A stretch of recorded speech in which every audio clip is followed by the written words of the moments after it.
Thanks, Joe. Well, good evening, everybody. Um, this is my first venture uh, into this type of operation. I've had people who were captive audiences before, but this is slightly different. So I'm looking at, or we were looking at the remembrance of Macroom's Great War Dead. We're not going to go in now exactly how we started or where we might at the end if we have, depending on time. So uh, we looked around and we found um, quite a lot of people. We've some that we're not mentioning here tonight because they're slightly outside the boundaries of the Macroom parish, but uh, they're included and they're there. And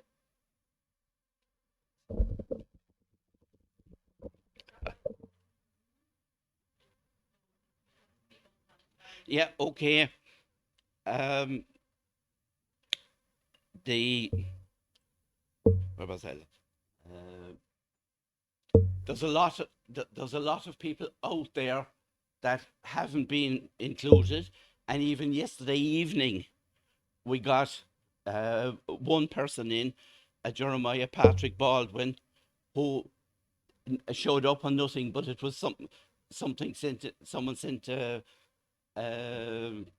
message into Marcella, and we have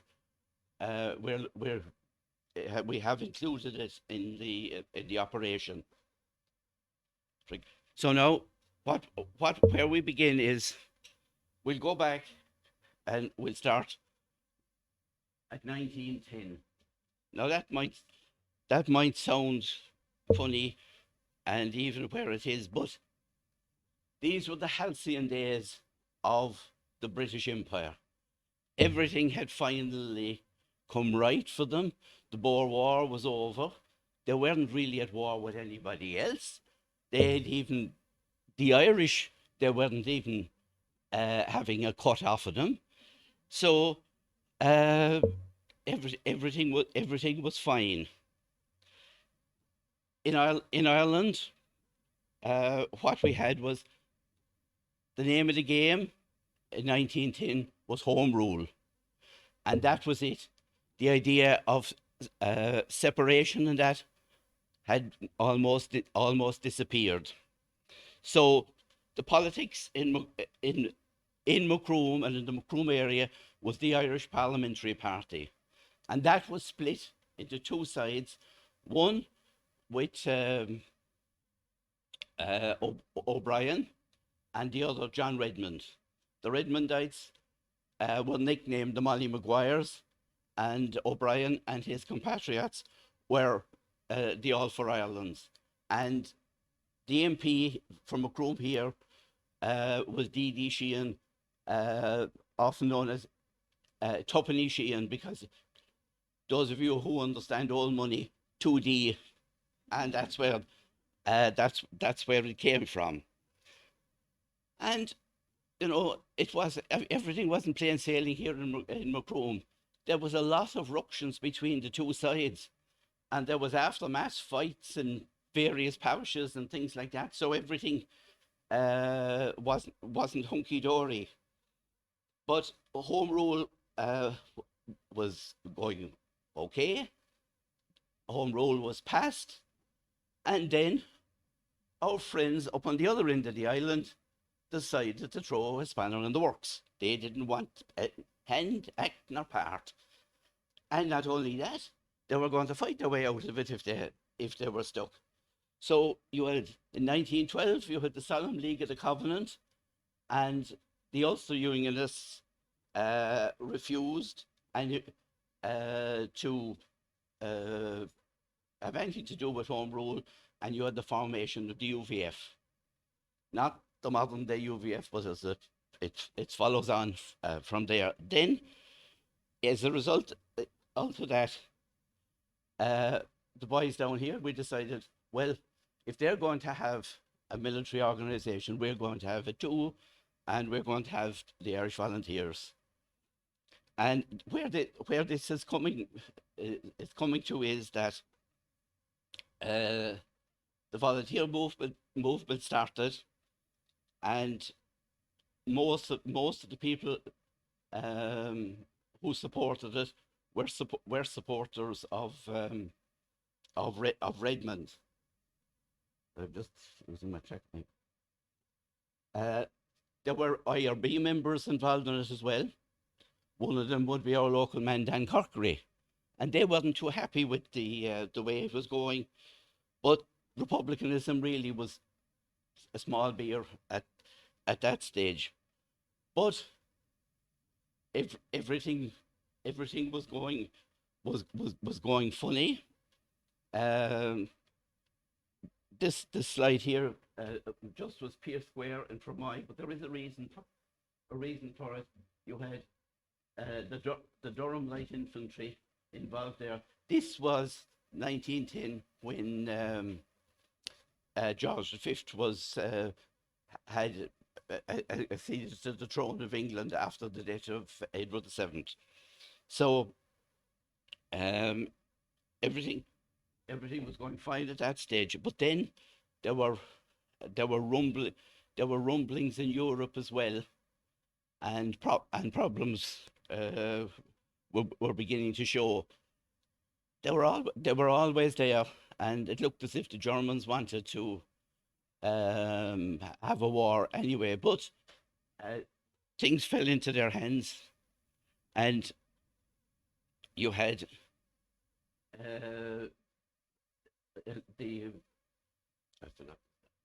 you had the 28th of June. Sorry, my sight is what it used to be. Archduke Franz Ferdinand was assassinated, and then all hell broke loose in Europe. And within a very short time, you had declarations of war. Austria, Hungary declaring war on Serbia, Germany declaring war on Russia, and the whole lot down along the line, all sorts of declarations of war, and World War broke out. The Germans had already had a plan of invading Europe and invading France, because as far as they were concerned, the Franco-Prussian War wasn't finished at all. They wanted to end it, and they wanted to take over the whole of France. But in any case, Britain was drawn into the war, and Britain was drawn into the war for the main reason that Britain had guaranteed the sovereignty of Belgium under the 1839 Treaty of London. So they were obliged to come in, and they did. But they came in with the British Expeditionary Force. Now, the British Expeditionary Force, it came.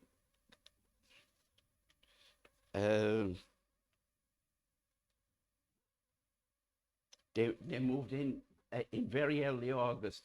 Now, Britain at that stage had a very, very, very small standing army, only about 80,000, but they were very, very highly trained and very, very competent and professional. And they moved in to France. At this stage, Germany had about 1 million men in the field. France had about 1 million. So the British were very tight, and they didn't have a whole lot of men to spare. They drew regiments from the colonies, particularly from India and so on. And we'll see guys who have come in to the war, who in the early stages, like people in the Royal Munster Fusiliers, who had been based in India. The Durham Light Infantry were on local service in Ireland, and the reason I showed that as well, one of those guys somewhere standing in that was one of the first guys I'm going to name as part of the casualty list. Okay. Now,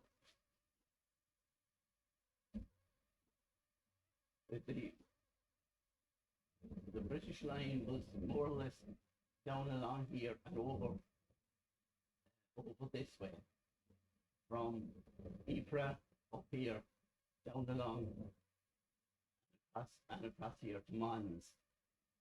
Uh, the Germans attacked, and they drove the British back at Mons, and there was a British standing to the plateau, and they did give the Germans a bloody nose, but eventually, because some of the French were retreating as well, the whole lot retreated, and you had the famous retreat from Mons until they eventually came to a stop along the River Marne, and that's where it ended in 1914.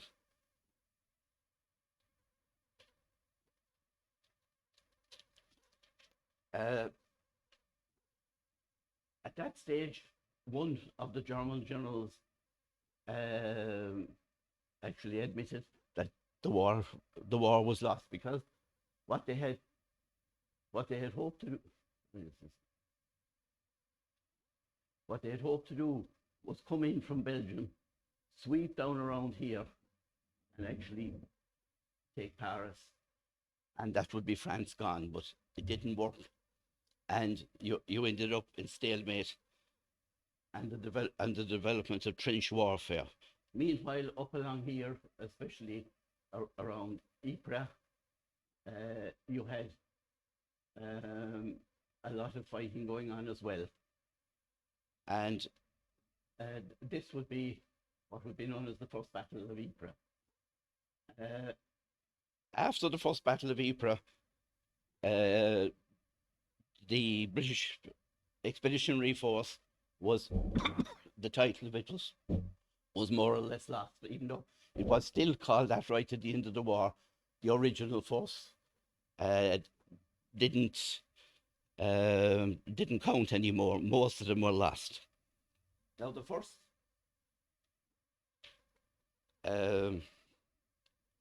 this would be Ypres, and that's going to we're going to have battles here, 4 or 5 different battles. Some of them are merged into one another. The first one ended in 1914, and the next big one at Ypres was in 1915, and that involved the first gas attacks of the war. So we look at the people now who were involved. And the first person we're looking at here is Charles Matthews. He was actually a Londoner, and why is he here? Is he was actually married to a Macroom woman. He married her while he. This is why we're looking at the troops on parade in Fermoy, because he was one of those. He stayed there. He married Adeline O'Donovan from Cork Street, who lived actually just above where I live, and they had 3 children. They moved back to the UK. He left his job and became a tram conductor, and eventually he everything was fine, and then the war broke out, and because he'd been in the army before, he was a reservist, so he's called back up to the Durham Light Infantry, and ended up in Ypres, just near Armentières. You might remember the song Mademoiselle from Armentières, Parlez-vous. It was up around there. We won't go into the rest of it. Some of the verses are all right, but some of them are not for delicate ears. So he fought there for a bit, but he was killed quite early on the 10th of October at the Battle of Armentières, and he's buried at Plugstert Wood. Adeline came back home to Macroom, and she lived in Cork Street. At one stage, she lived in number 4 on the council houses, and I remember being in there in her house the morning that Looney's mill went on fire. I was taken up there because it was too dangerous next to where we were. So the next guy we look at is Daniel Quill. What I'm trying to do is I'm trying to follow not so much the history of the war, but the actual battles that people connected with Macroom fell out, or fell in, I should say. The Quill family were in Slaveen, and Daniel Quill was born in Slaveen. The family immigrated to Rhode Island, but Dan remained behind in Cork and in the militia battalion of the Munster Fusiliers. But when war broke out, he was actually in South Wales and in the Brecon area of Powys, and he was working overground as a labourer. Thanks, sir. And however, he enlisted in the first battalion of the South Wales Borderers, and he ended up in France and was sent to Ypres as well in mid-September. In October, there was bitter hand fighting up in the north around Langemark, and the Germans captured the area, and there was an awful lot of losses, including Daniel Quill. And the German describes it. It was the first time he had seen it. He was an artillery officer, and he described it with just being corpses, corpses, corpses. And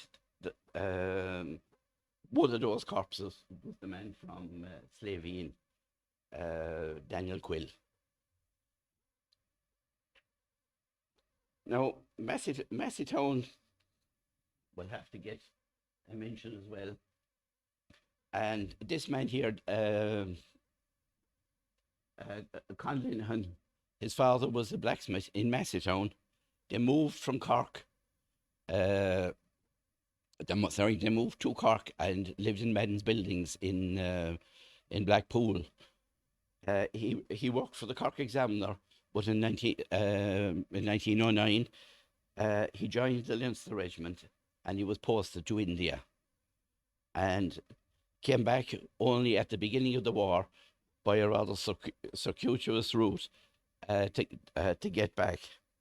He arrived in Le Havre on Christmas Day, and there he moved up again near Ypres, and was involved in fighting in what were called the Saint Eloise craters. I'm not sure exactly what that means, but in 1911 and 15, one officer, 3 men were killed and 10 wounded, and one of those, our Masseytown man, was no more.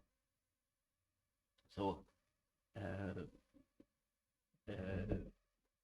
Leinster Regiment, and he's commemorated on Dominion Gate.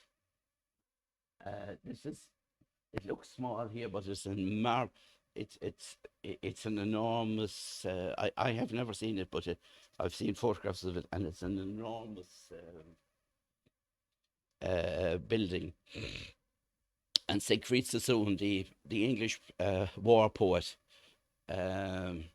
really castigates the whole idea of the Dominion Gate as a memorial to the men who died in that area. So we've moved away from Ypres, and suddenly we're into Gallipoli. Again, we're following the Irish casualties more than anything else. Now,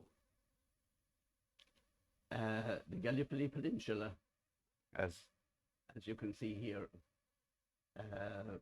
this is the entrance in through the strait called the Dardanelles, and above it goes into the Sea of, can't remember, if it was Sea of Marmara, or Sea of Marmara, I think, and then through the Bosphorus, which runs through is a channel that runs through Istanbul, which previously was Copenhagen, Constantinople, sorry, and it uh, it it allows access to the Black Sea. Now that's in the news at the moment, of course, because this is where the grain ships are traveling up and down. Those ones that can escape out of the Black Sea or are left out by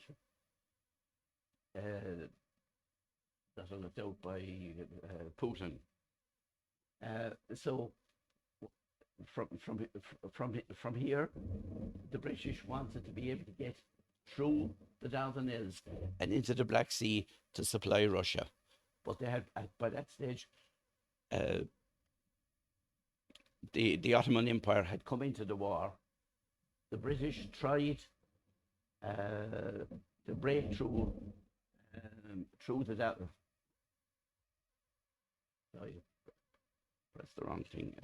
Through the Dardanelles, but they lost a number of warships, so they decided they were going to have to run through differently, and so they were going to have to do a landing, and the landings were here, farther up here.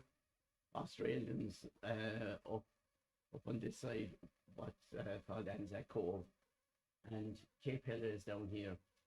You had the Dublin Fusiliers, the Munster Fusiliers, the Hampshire Regiment.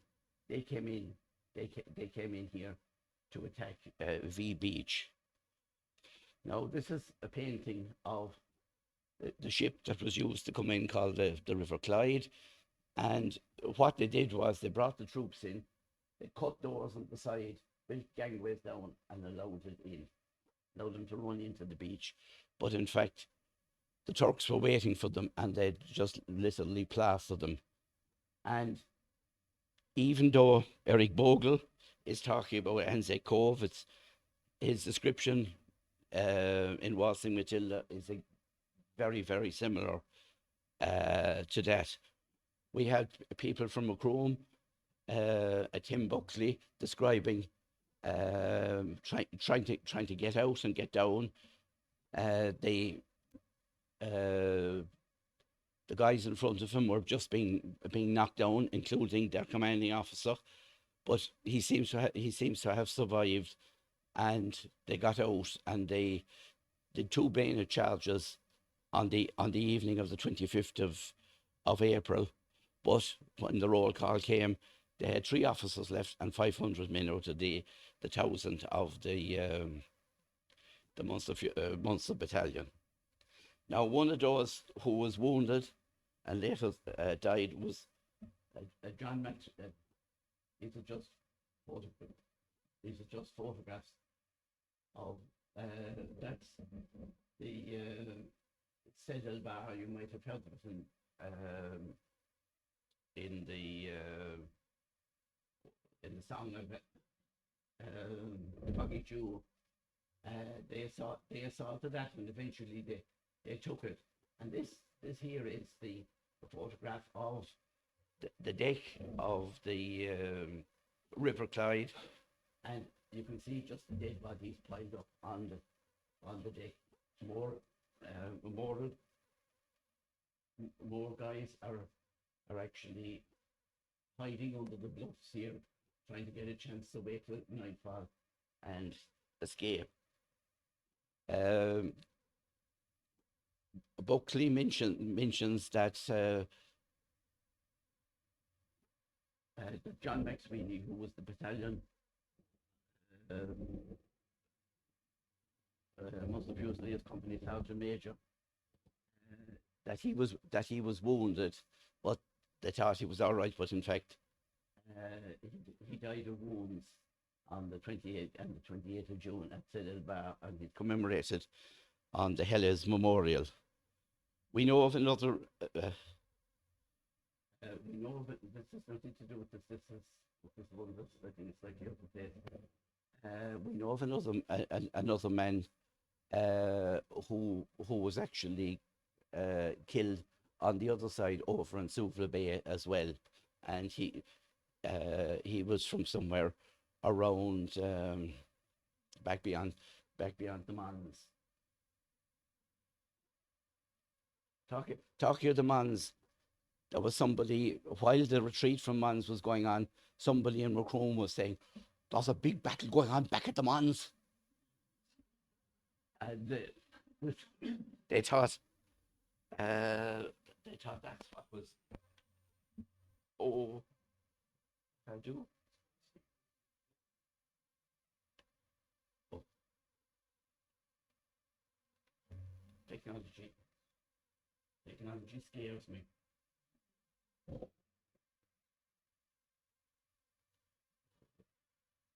Now, the next area we'll look at is the Battle of the Somme.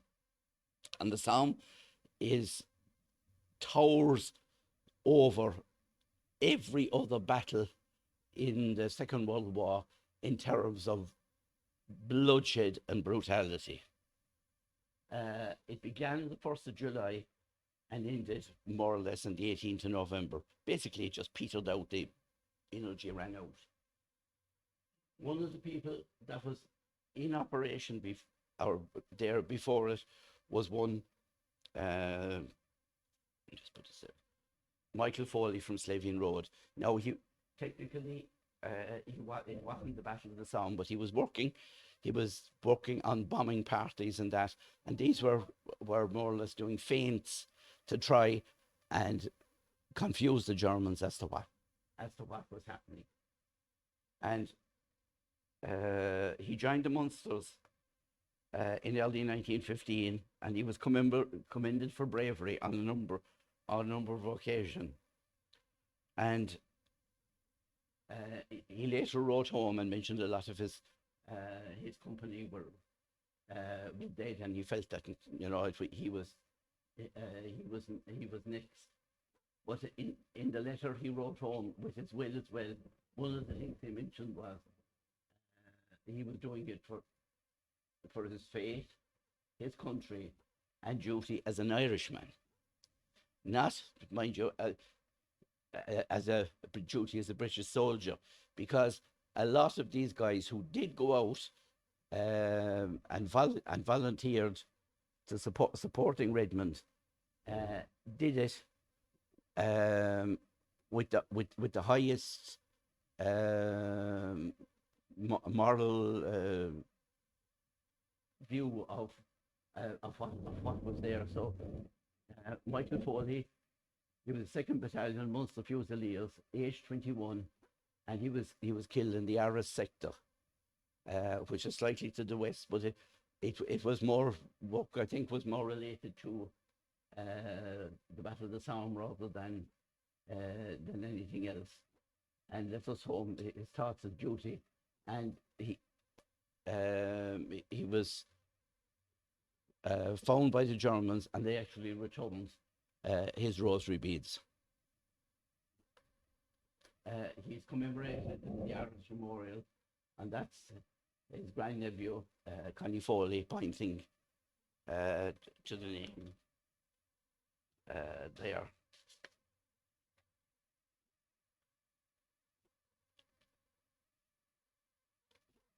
The Somme essentially has a terrible history, and likewise the Somme up here, and likewise Verdun down here. The Somme and Verdun are actually in a fully sort of way related. The Germans attacked the French fortress of Verdun, and not so much to actually gain ground, but they just wanted to bleed France white. Falkenhayn, the German commander, just kept pushing, and it was putting terrible pressure on France. So the French persuaded the British to make a move, and the move was at the Somme to take to take the pressure off of the off of the French. Uh, at the end of the day, there was about French and German. Sorry, that's the wrong. French and Germans in here, something in the region of about 750,000 killed. The, the, the the figures are actually mind-boggling. You just don't realize it.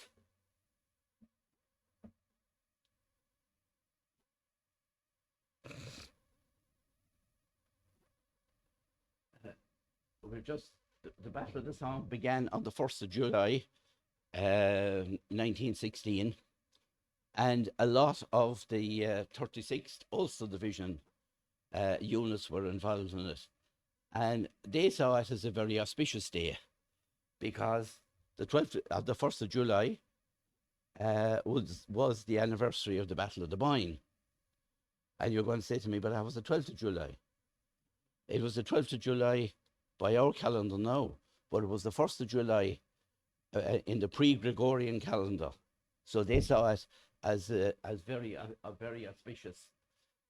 They were told that there was a bombardment of the areas to be under attack, going on for nearly 3 weeks, 2 to 3 weeks, and they were told there was going to be nothing there, that everything would be fine.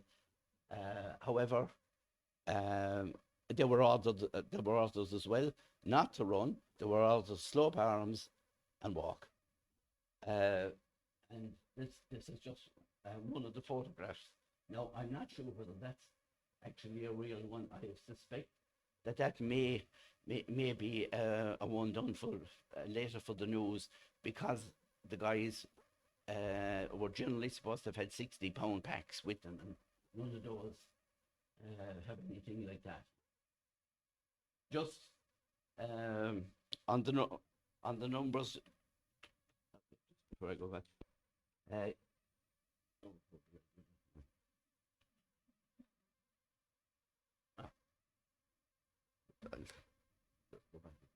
A small bit. Now, the casualties in the Somme are absolutely horrendous.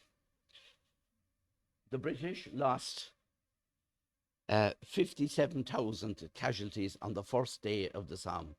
Imagine you walk into, we'll say, the Aviva Stadium, which is about that size, and everybody there is either wounded or dead. That was how serious it is. Of the 57,000, 19,500 were killed day one. Total 420,000 British lost in the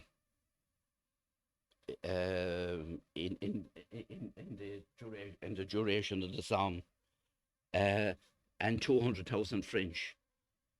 The Germans lost 500,000 men. So these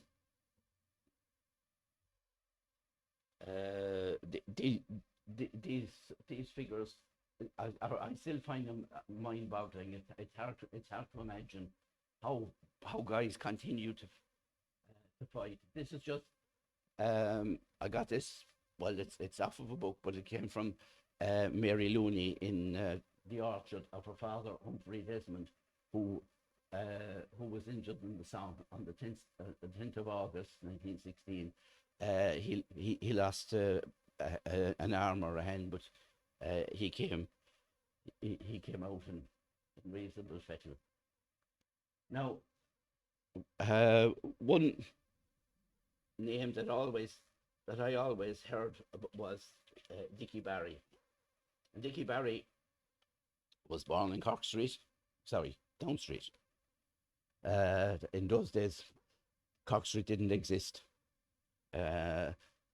So John Vaughan and John O'Connor and myself, we'd be Down Street boys, not Cork Street boys. So Dickie, he was a gillie come angler, and I'd say maybe come poacher as well. We leave the dead rest in peace. But he was married to Julia Quinlan from Clondrohid, and she worked in the bar at what was O'Keefe's pub, later Ned Leary's. And he was born roughly where Tony McSweeney's house is now. Mary is living there now. But the family, they lived up further, just where the entrance now to Coleman's Park. The corner shop would have been just above it. He joined in 1915, and he joined the King's Royal Rifles. John and I have kind of rooted around to try and find it could be any reason why he would be in an English regiment, where we assumed that was most likely to have been in the Munster Fusiliers or one like that. But he arrived, and 2 months later he was wounded and he was in hospital. Then he was wounded again, but wasn't hospitalised. And on the 3rd of September he was posted as missing. And for a long time, nobody knew what. Nobody knew what became of him, and Julia tried her best to find out, and his brother in London tried to find out, and we did get some help from the recruitment people, but not a lot. And as well as that, she felt that, because he was in an English regiment, they didn't care about the Irish, whether that was true or not. But and he left three children behind him. Ellen, who was married to Connie Hurley, John, who lives in England, and Richard or Dick down in Barrett's Place, the father of the Barry brothers, and Sheila McSweeney.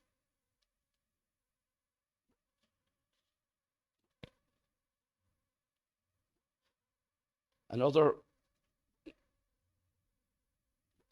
most of these people are commemorated in the Tifal monument. One of the important things is most of the dead from the war have no graves, because they were just blown to smithereens most of the time. Dan Lyons joined the Irish Guards, and following year, Dave O'Mahony, who was the postman, met him and Dan McSweeney of Cork Street, and they were hailing well.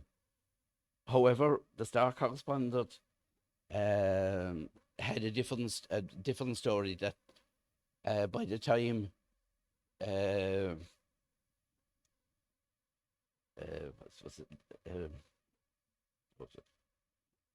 Dave O'Mahony's letter had arrived, Dan Lyons was dead, and he was again commemorated in Tifal when it was over. Dan McSweeney won the military medal. He was known down in Blahasgreen as Pina, and when he came back, he actually trained the 7th Battalion of the IRA. He said that Dan Lyons was idolised by the officers and men.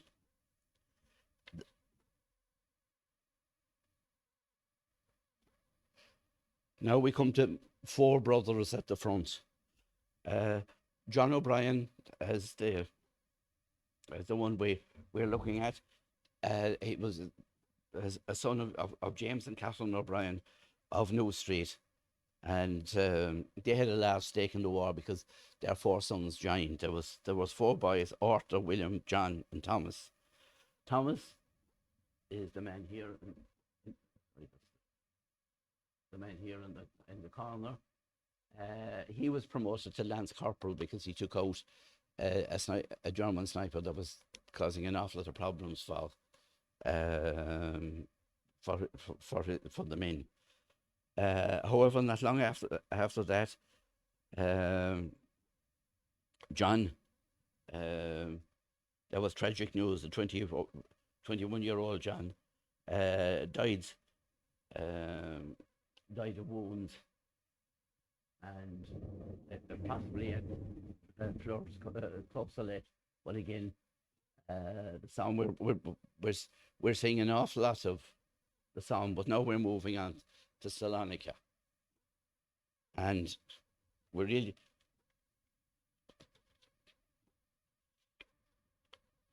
at that stage the news was coming through to Macroom. And in the Southern Star, they were noting that Macroom boys like Foley and O'Brien and Lyons had been killed, and suddenly the war was hitting Macroom in its heartland of the town, and that made a difference. Now we end up the next one.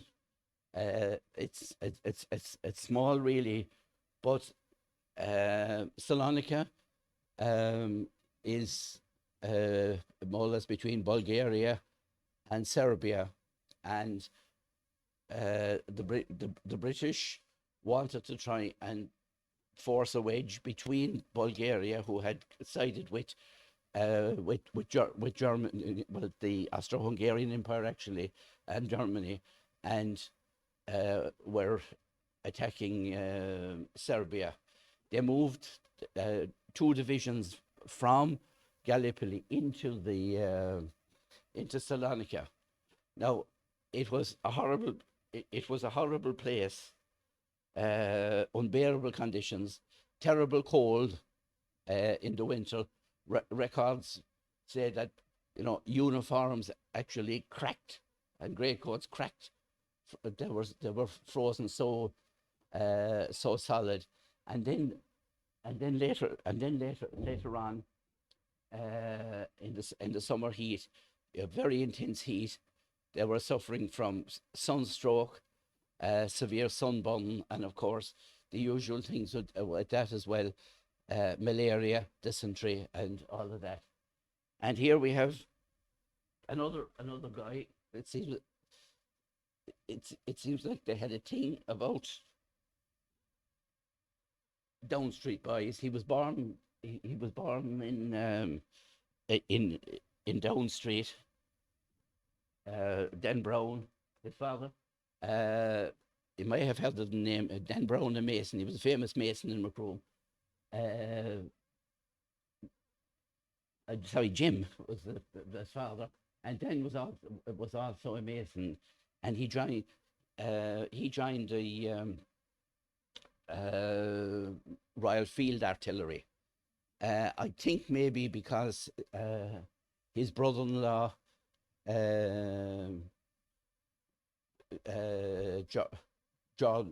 Georgie Bryant, was already in the Royal Field Artillery. Bryant was married to his sister. I remember meeting her. She was friendly with a grand aunt of mine, and she used to often come out to Macroom to her, and I remember meeting her on occasions. So then he served in France first, and then later to Salonika, and some of the records say he died at sea, but I think he might possibly have been evacuated with dysentery from Salonika. But in any case, he passed away and was buried in the Limbit Cemetery in Thessalonica, which is the modern way of saying it. So another man gone to his reward. Now we're now meeting an interesting man, and it took us a while to track down exactly who he was. Thomas Francis Neville. He was. We know he went to school in Fermoy, and later the seminary in uh, oh, Melry. But he left and went to Australia and became a mining engineer. And he spent a lot of his time in a little village in New South Wales called Trunkie. And when it came, he finally he enlisted in Trunkie Creek in New South Wales, and he in the light mortar battery on the Second Infantry Battalion. They moved.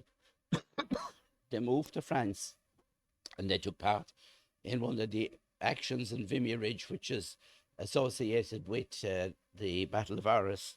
And as far as I can ascertain, he was actually killed in the first day of action. He was Thomas Francis Neville from Main Street. His father, I presume they owned the house where O'Neill's sports shop was. I don't know what's there now. And he was his brother. His brother was Edmund Neville, known locally as Niddy Tom, because I think his father might have been. But that's so. He's commemorated in a lot of places, unlike a few. This is in the Australian War Memorial in Hyde Park. This is in the Trunkie Roll of Honour in Trunkie, and he's also commemorated in the in Canberra in the major Australian War Memorial.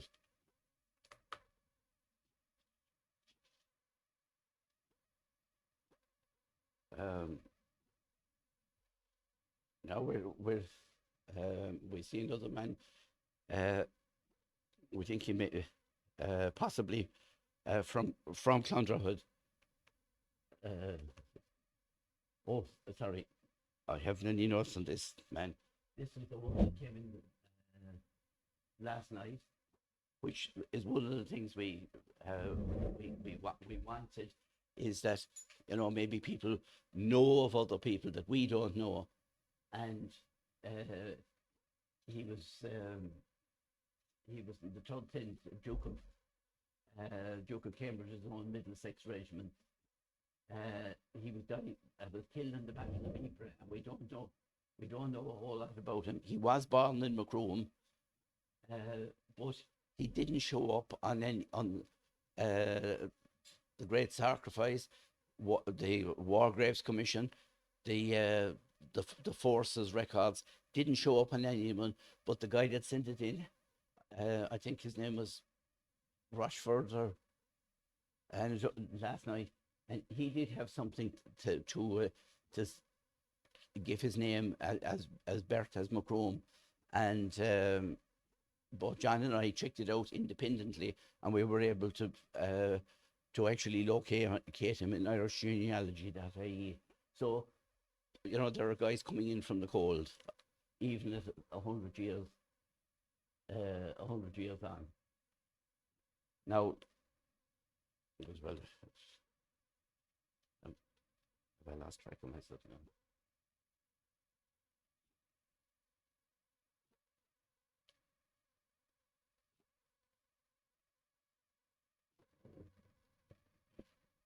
Okay.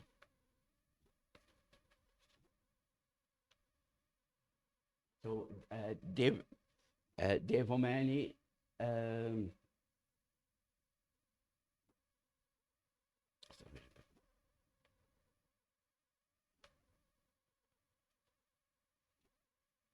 a great believer that Murphy was an optimist.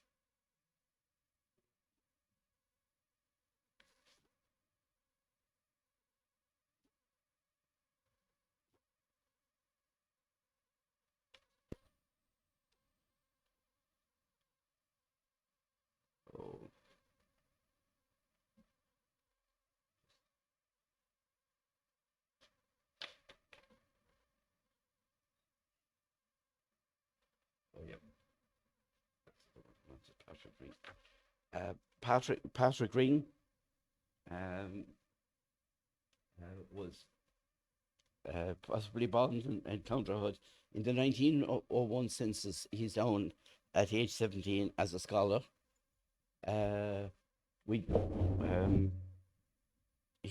we see him in 1911 as a post office sorting clerk in Birmingham, and he joined the 15th Warwickshire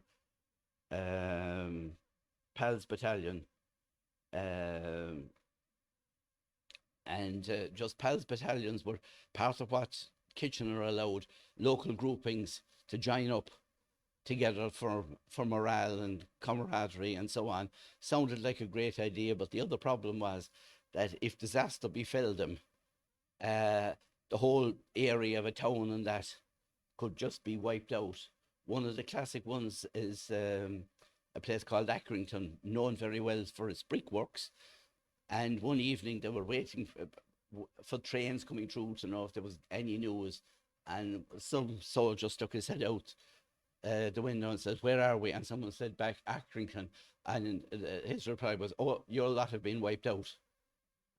And there was, I don't know, 600 or 700 of them from the area. So the Pals had a serious downside as well. In the 9th of May, the casualty list was 13 dead, 143 wounded, and 50 missing, and 33-year-old Patrick Ring was one of the missing. We think he might have been a brother of the John Ring who built the De La Salle over. I'm not sure. Anybody know? That's a job for the next night. The De La Salle College over, otherwise known to some miscreants that attended it. We knew it as the Carbode Academy, but there was a reason it was built from recovered materials from the 1932 Cork exhibition. Piece of totally useless information.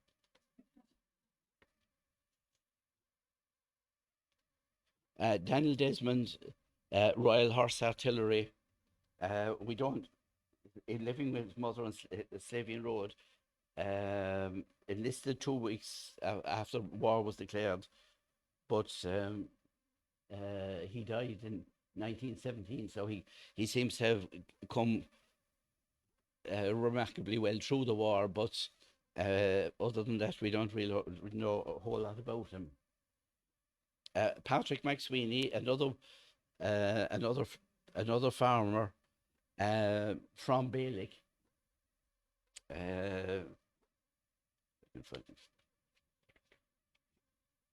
He enlisted in the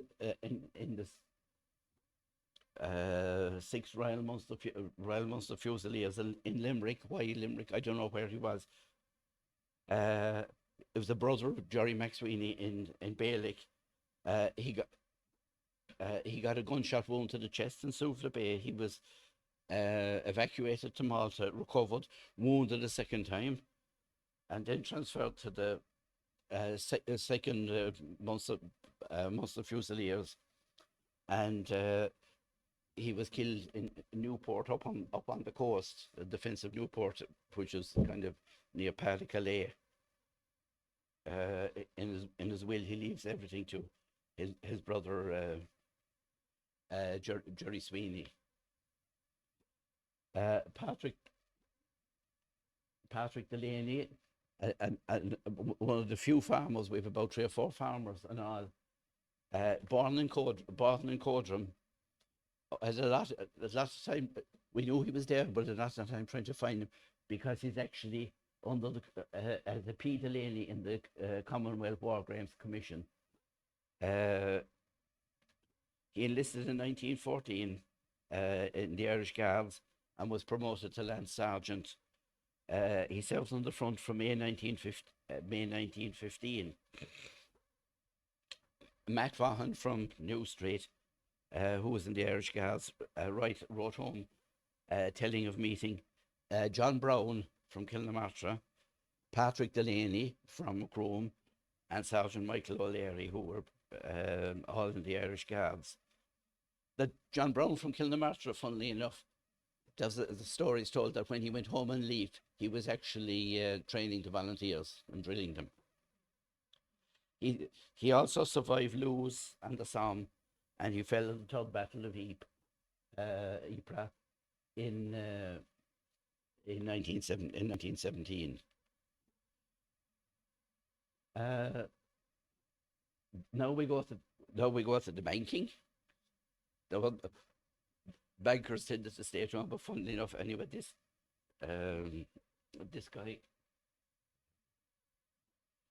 George Vincent Harrington, and George was a bank official in the Munster Leinster Bank in Macroom. That's his Macroom connection.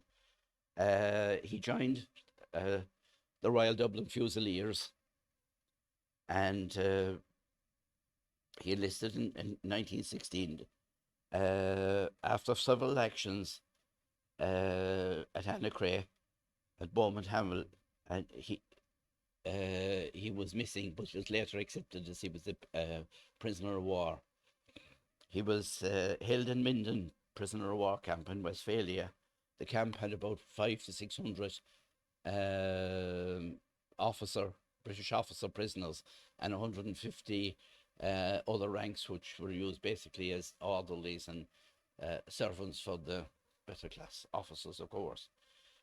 He died in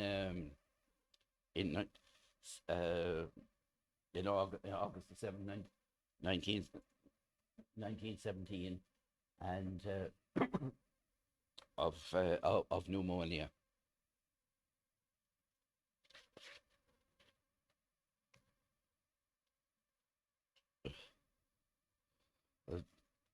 There's just one or two more. There's just one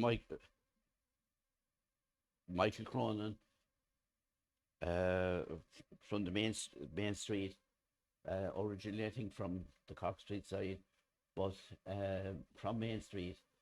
They eventually moved and had a shop where Dennis Callahan had his shoemaker shop in later years. He was a clerk first of all, and then he spent some time in D.D. Sheehan's 9th battalion of the Munster Fusiliers. He transferred to the 8th and then to the 1st, and finally he ended up at Langemark in Ypres, and roughly in the same area that Daniel Quinn, one of the earliest guys, passed away in. One of the last ones. There are maybe one or two, a few more, but I'm conscious of the time, and I'll just mention Stephen Lehan. Stephen Lehan was born in Duggan's Lane, but moved to Slavey Road and enlisted in the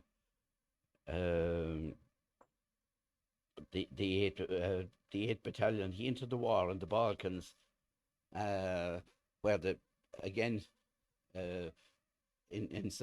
Salonika, and the Munster Fusiliers were in Salonika as well, and that's why my husband's in Salonika is one of the great Cork songs. He got several reports for gallant conduct. They looked more or less like this. This is not the one, because he says he was saying, I'm sending home the certificate which I got for an attack in Ginchy. I don't like to keep it any longer. I don't know how many times I may be sent across the job, but he died of wounds on the on the 22nd of the 11th, 1917. He's survived by a younger brother, whose name now eludes me, but he was a member of the IRA, and when the Civil War started, he took he took the Free State side, and he was in the National Army. He was based at Lee Barracks. Bet you didn't know you had Lee Barracks in Macroom, otherwise known as the poorhouse, and or the hospital, whatever you like to call it. And there was an attack on the Lee Barracks, or the poorhouse, and as a result, he was killed. He was killed instantly. So you had two brothers from Slavin Road being killed in two totally different wars. Now there's one or two others that I'm going to leave out because I'm conscious of time. What we've covered. Timothy Mullins, I think he was born around Coolcower. His family immigrated to the United States, and whether he volunteered or was drafted into the US Army, but I think he was probably in the first division, which was the big red one, and he was killed in the Meuse-Argonne offensive on the 26th of October 1918. So he was only days from the end. His body was repatriated back to the United States because the US government tried everything to repatriate all the remains of their troops from Europe after the First World War. They couldn't do it in the second because they were so scattered. This is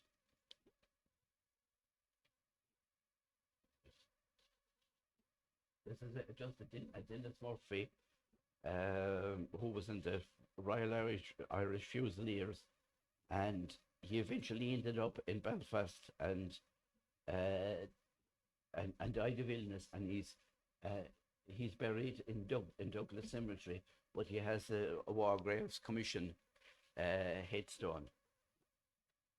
I think the rest of them I have are on the outer periphery of the town, so I leave it.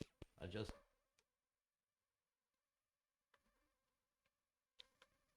the last two, Mercantile Marine. These were guys who were wireless operators in the Merchant Navy ships. They were trained by the Marconi Company, and you see the ad there. They look for young men, and they were a large demand for them. And there was two young men from Macroom who joined up and became wireless operators. Marconi operated the training school 365 days a year, 24 hours a day. So much was the demand. The first man is Maurice Healy, and he comes from Errolville, Ehina. I'm assuming that's Crocanearla in our language, and he was the ship, the SS Jaconia was sunk off of mine off of Inverness, and he died in the 15th of the 8th, 1915. And the next one would be Richard Bagg, wireless operator, killed when the Windsor Hall was torpedoed in the Mediterranean. Son of Richard and Catherine Bagg, Main Street, Macroom, but maybe that doesn't ring a bell with a lot of people. But his sister would have been Maisie Bagg, lately married to Graham, but I'm just trying to think of what his first name was. So he'd be Richie Graham's He'd be nephew, actually nephew. Richie Graham would actually be his nephew. And they're commemorated there on the in the memorial. Now I'll just leave these. I'm just going to leave the rest of these. That's just the roll of honor of all the different people. There's more there than that I've covered tonight. And that's this. Anyone know what that is?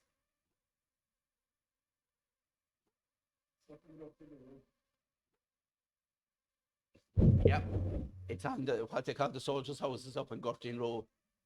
That, to the best of my knowledge, is the nearest thing we have to any commemoration of those people who died in the First World War. Sadly, by the time they came back, things had changed dramatically, and nobody wanted to know, and it's up in the middle of between those four houses, and just by way of references, a great sacrifice covers nearly all the dead from Cork in the Great War. It's an amazing tone. The Commonwealth War Graves Commission, great source of information. Forces water, war records. There is a subscription, but it's quite small, and it's I certainly found it very, very well worth using. I haven't used the pension records. John has used some of those. National Archives of the UK, Irish genealogy data is very useful for cross-referencing people. The Western Front Association have been quite helpful to us. Irish paper archives, particularly the Examiner and the Southern Star, and of course Michael Garrett's books as well.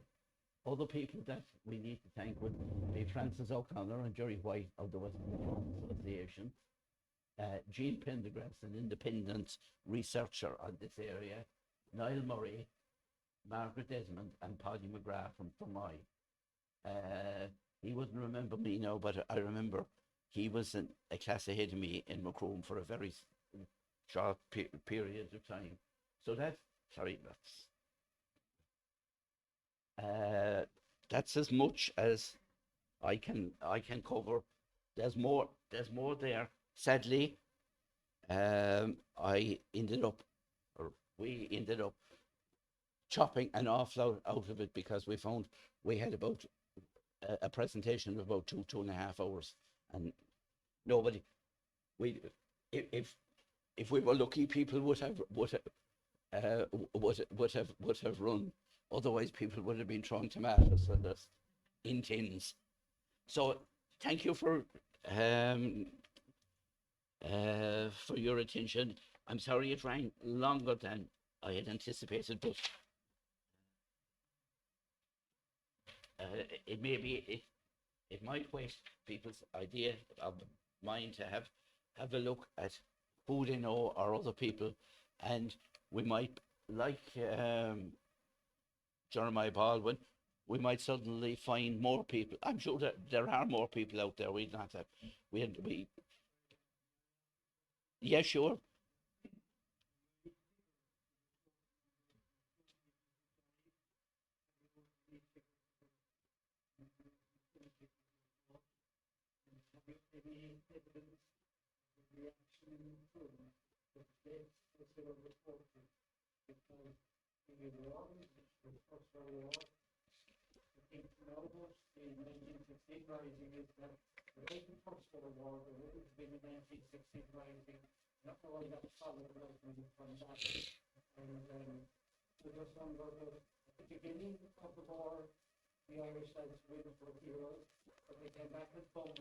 Well, the whole thing changed, and it started to change. First of all, by about 19 beginning in 1915. The funny thing is, I think there was this underlying current always there. They were satisfied with home rule, but there was always the IRB were always there. It was only recently I realised Dan Corkery was an IRB man, long before the volunteers were formed or anything like that. The change started to come in. You must remember in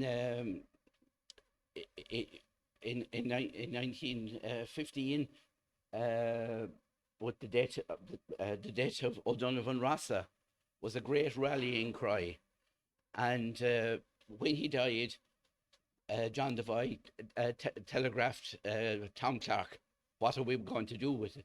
What will we do? What do you want me to do?" And he got the terse reply back, "Send him home."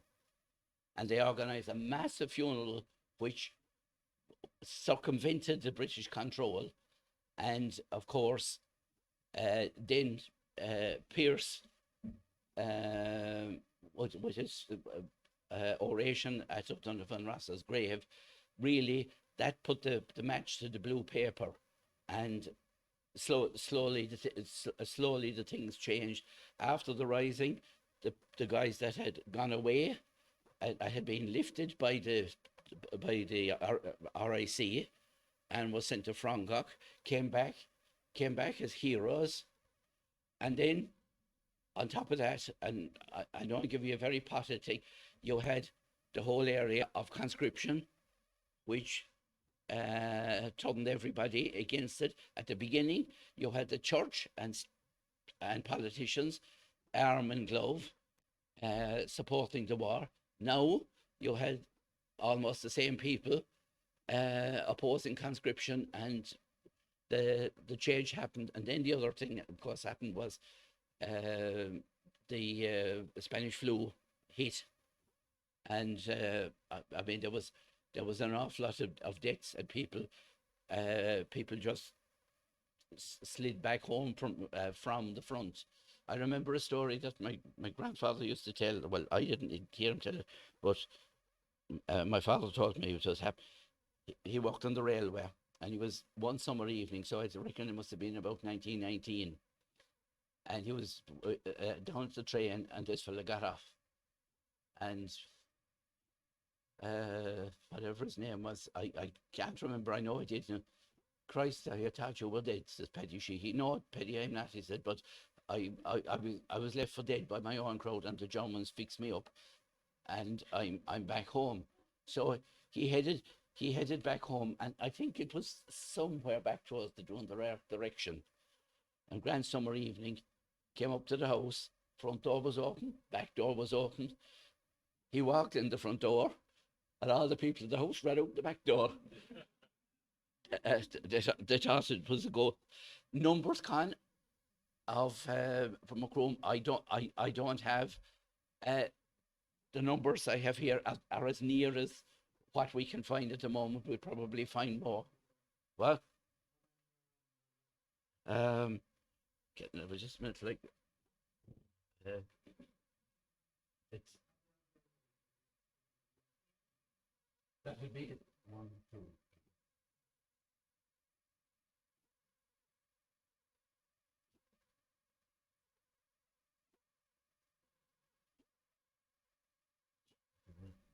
About 40, Con, I'd say. That would be the ones that we know were killed. Now some of these are a bit outside the town and then in the periphery, but still fairly local to Macroom. That doesn't include the people that would that Michael Gallivan would have had in his publications, because well, this is just the date. I'm I'd say not more.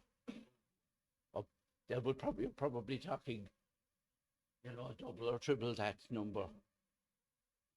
Generally speaking, the numbers were about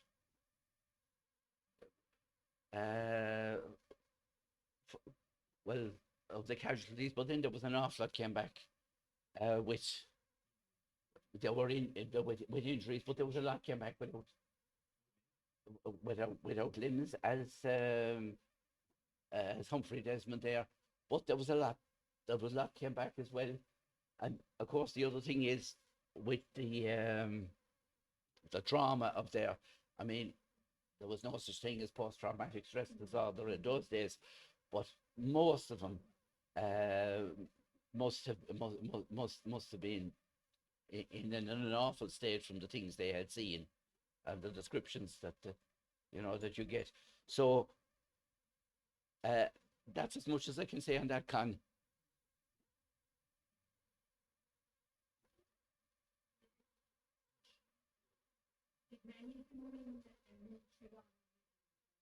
Some there was Michael Leary, there was um, uh, Dan McSweeney from Cork Street. He won the military medal. There were several more, but we we were leaving that for another job to try and. It was just basically what we thought. How this came about was John and I were spent days on the PCs routing through Cork Street, and we sat on the Ordnance Survey map, on the census and so on, and we started finding uh, soldiers who had died or soldiers who had survived, and we started wondering, let's have a look at this, and that's how it came about, and we have an awful lot more information than this. I'm afraid this has been a bit potted because to try and get it into the time. I think if I had, I could make it more. We could make it more useful if we had something in the region of 2.5 hours. But that's the story for another day. But so just thank you for your attention and your patience. Just as a song written by Cormac MacConnell. He was a Belfast man there. He was writing in the Echo there for years there, and I just I heard this years ago, and I only heard it last week. We had a singing session there in Dunmanway, and there was fellow out there, Vincent Crowley there. He's the All Ireland traditional singing champion, but he sang this, and I said, Jesus, that's my man over for Monday night, like. But he's down with flu. He rang me this morning, and I was actually trying to learn it there because but I'm gonna have a cut out. He would. I'm gonna sit down because it's just, it brings out the sentiment of the war, of the futility of war. Really, I suppose that's what it is. And it's a Christmas song. 1915 on Christmas Day, on the Western Front the guns all died away, and lying in the mud and bags of sand, we heard a German sing from no man's land. He had a tenor voice so pure and true. The words were strange, but every note we knew. Soaring o'er the living, dead and damned, the Germans sang of peace from no man's land. They left their trenches and we left ours. Beneath the hats the smiles bloomed like wildflowers, with photos, cigarettes and pints of wine. We build the soldiers' truce on the front line. Their singer was a lad of 21. We begged another song before the dawn, and sitting in the mud and blood and fear, he sang again the song we long to hear. Silent night, no cannons roar. A King of peace is born forevermore. All's calm, all's bright, all brothers hand in hand. In 1915 in no man's land. In the morning all guns boomed in the rain, and we killed them and they killed us again. The bayonet, boom and bullet, gas and flame, and neither we nor them at all to blame. There was heavy fighting right throughout the day. For one night's peace we bloodily did pay. All night they charged, we fought them hand in hand. And I killed the boy that sang in no man's land. Silent night, no cannons roar. A King of peace is born forevermore. All's calm, all's bright, all brothers hand in hand. And that young soldier sings, and the song of peace still rings. Through the captains nor all the kings built no man's land.